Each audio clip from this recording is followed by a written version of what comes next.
another edition of Mr. Walker's podcast with your host, Mr. Walker.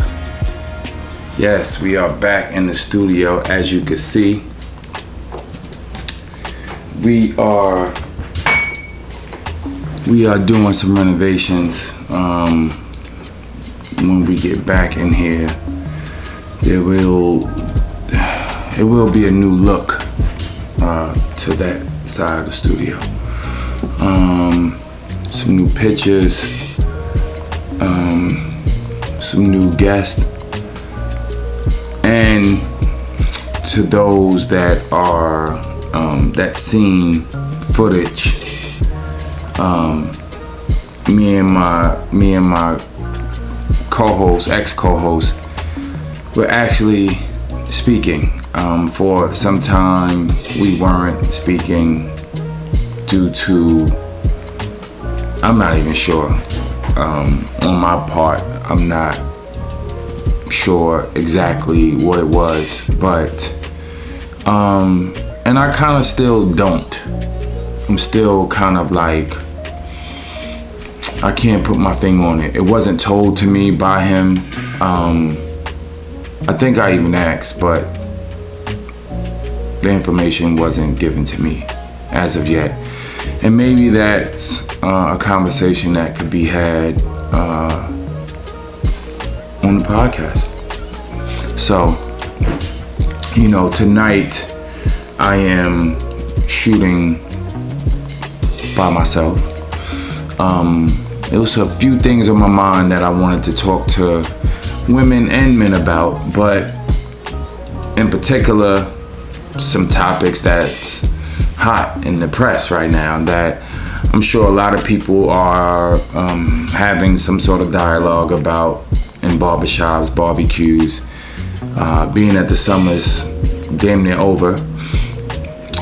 This topic is definitely hot at the moment, and it actually went with other topics or conversations I've had with women and men. And one of the topics was women or men dating another person, man or woman, with money. And could money make you look a little better, get you through the front door, get you in some panties? I always felt like, depending on the woman that a man might go after, having money could definitely get you to a certain base. It might not get you home, but it could possibly get you to second base. You getting to third depends on, I believe, the shit that you're saying. But not even to second. Let's just say money could probably get you through the door. It could get you a conversation. Now, after that, based on if you're not what that woman is used to, look-wise, physically, her having money, you having money, might get you through the front door.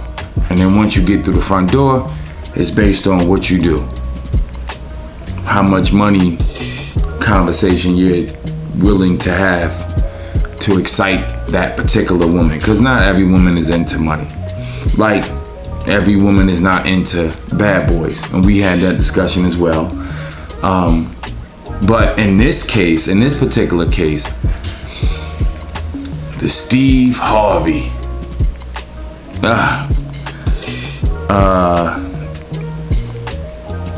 Marge, whatever her fucking name is, her sketchy ass past, her being used to a particular guy, the drug dealer, and then going to Steve Harvey. She's married drug dealers. That's what she seemed to be used to. The last husband, I believe, was in the 2000s. and he was a dealer. The first husband was like a kingpin. he did like 30 joints, I think. And she participated, supposedly, quote unquote, in activity with him. So I wonder if she's just attracted to the guy that somewhat dibble and dabble in the underworld, so to speak. So, and who she supposedly cheated on Steve with, it was the bodyguard. So you gave some pussy to the help. But I always felt like, or ladies, please help me with this. When a man is pursuing you, or you're in a relationship with a man, does he have to be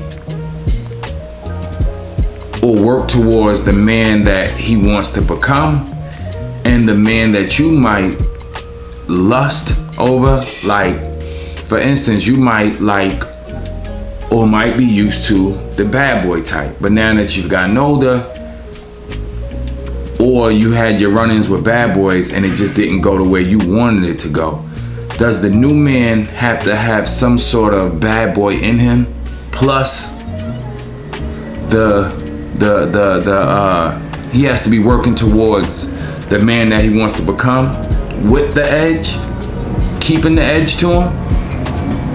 I always wanted to know that, like, being that you are married or in a relationship with the current guy, does he have to possess all the things that you fantasize on? Like, you know, the bad boy. You like the bad guy in the movies. You like the guy that has an edge to him.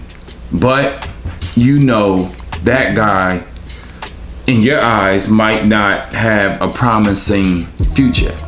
So you need the current guy to possess a great job, a head on his shoulders, but has some sort of bad boy in him. That was a question I always wanted to ask women that I never got the chance to. And I always wondered that, like, you know. But in Steve Harvey's case, you know, he wrote a book sometime. And a lot of men had a problem with the book. I'm not too much of a Steve Harvey fan, but I won't get on here and bash him. You know, it's hard not to. It's hard not to. You know, from the Zoot Suits he used to put his name on, trying to sell the people of our community, you know, the long jackets and the oversized pants and hats with the feathers, you know, trying to dress us up like the pimp of the year. You know what I mean? I don't know if y'all ever seen those suits, but the pockets were this long.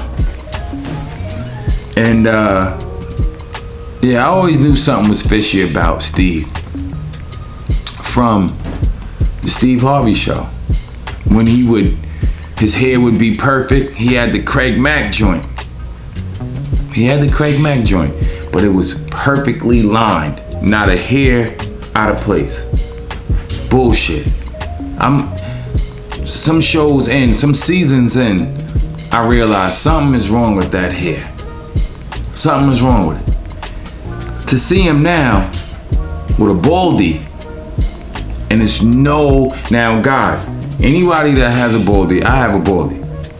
Even when you shave, a fresh shave, if somebody is on your neck, your ear, they could see where the hair started going in a different direction, not wanting to be on that head anymore. Steve Harvey, now I know he's on TV, makeup or whatever, but I've even seen him on social media on his downtime. it's clean here, it's clean on the sides. And if you notice, when he went bald, it was just like, I'm bald. And it's the cleanest bean you could ever imagine. The cleanest. I said, something is up with him. It's deceiving. It's what's going on with that head, you know? But, hey. But this wife of his, and you know, before I even get to her, and that goddamn mustache always reminded me of the Whispers. And my mama used to play them goddamn Whispers all the time in Cameo. And every time I see Steve Harvey, I think of the Whispers. It haunts me. That fucking nightmares over the shit. I'm dead serious. That beard looks like it's ready to have a gunfight. I'm just saying. But I'm not surprised over that wife cheating on him. I'm not really surprised.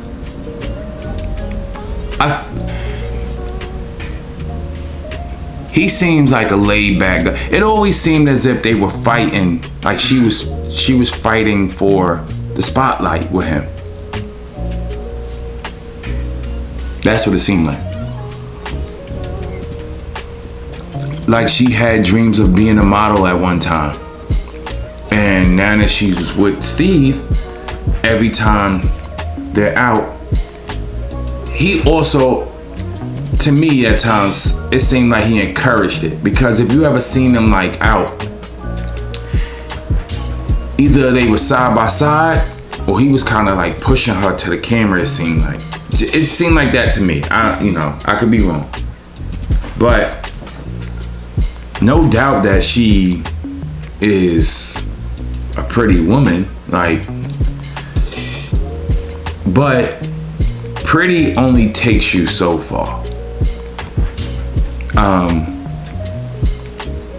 You could be pretty and a mean motherfucker. You could be pretty and terrible in bed. You could be pretty and can't fucking read or write.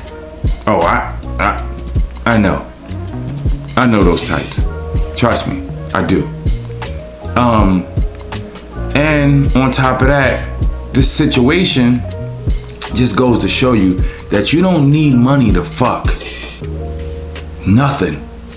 If you talking that shit and you're oozing with confidence and funny could get you some ass. Listen,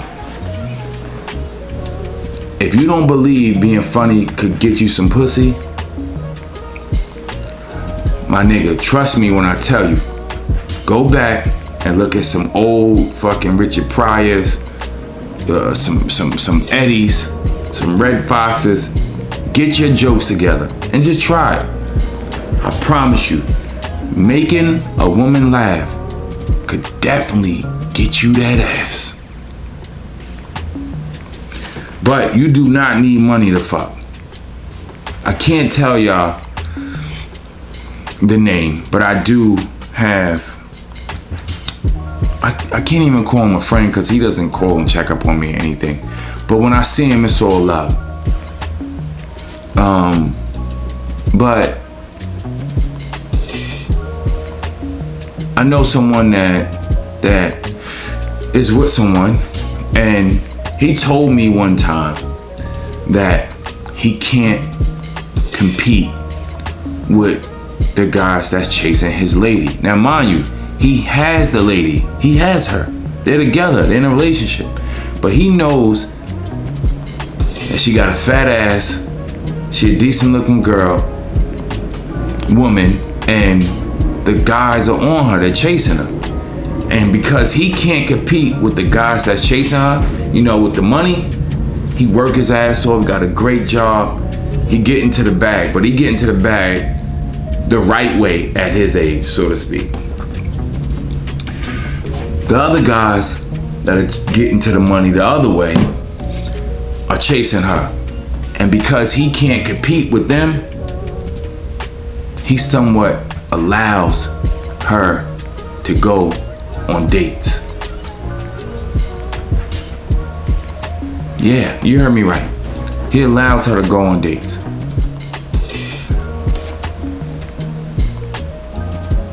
The craziest shit in the world. Let me tell you, and like I told him, and I asked him, I said, do you think any one of those guys fucked your old lady? He said no.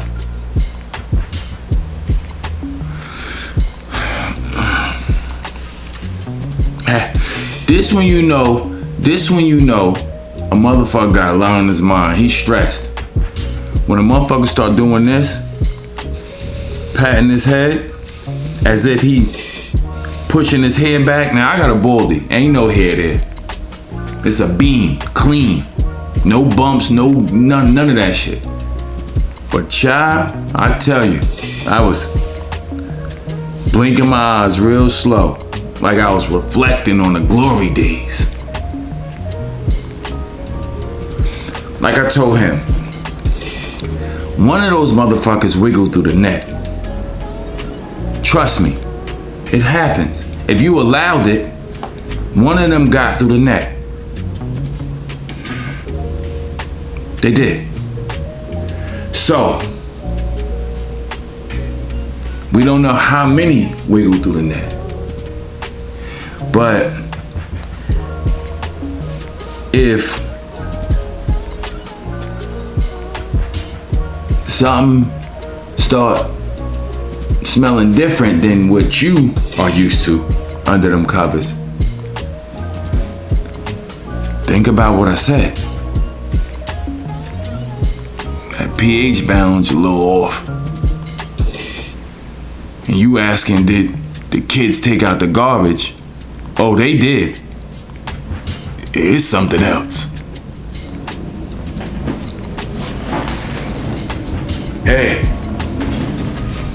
Hey, listen.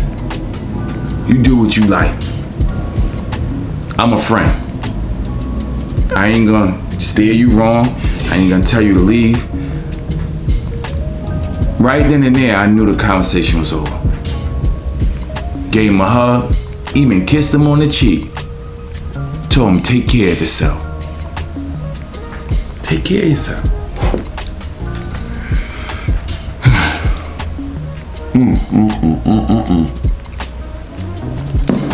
Cause baby, couldn't be the God shot born, Rashamel shot meek. That's me. I put all the God body names from the 90s together to make one. Don't mind me. I'm a little silly at times.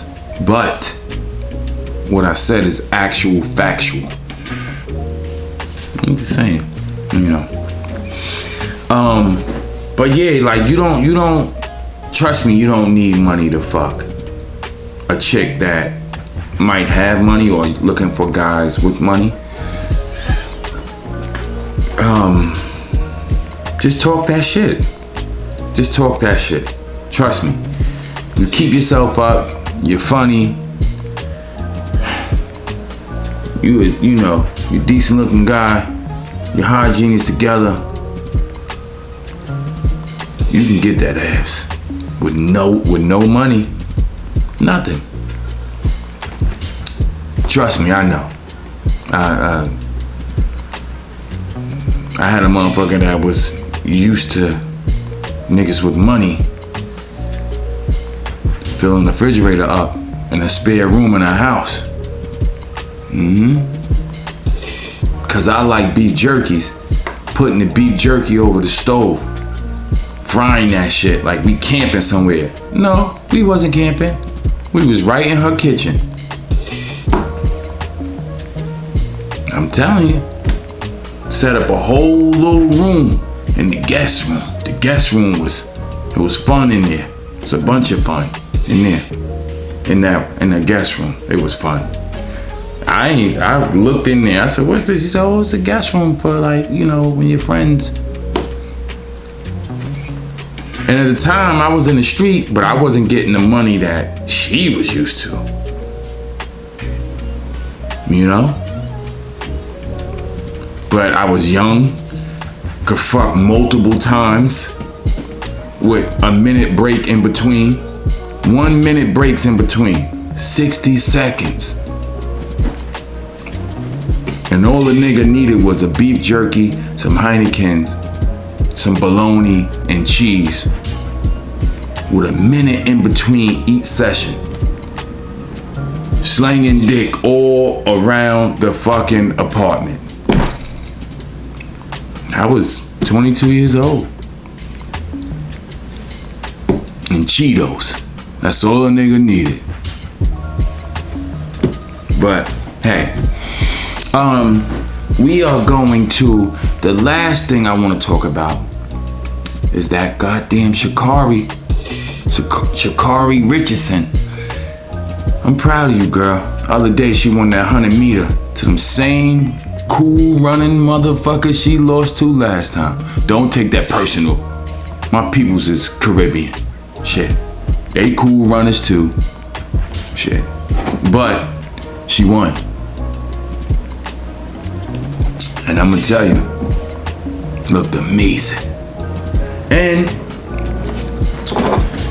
they banned her last year.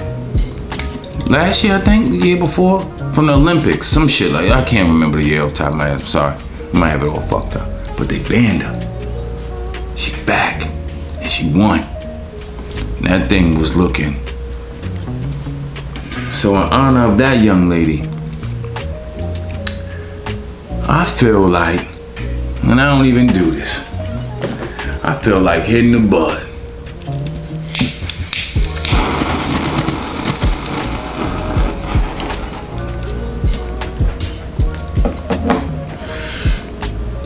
Got me twisted. I'm gonna tell you. So, cheers to you, young lady. I took a pull of that charm for you. Cause I love you. I love you. You don't even know it. I do. Shit. I ain't know I loved you until last year. You lost last year or a few months ago. Looking bad out there. But you back. And I love it. I love you.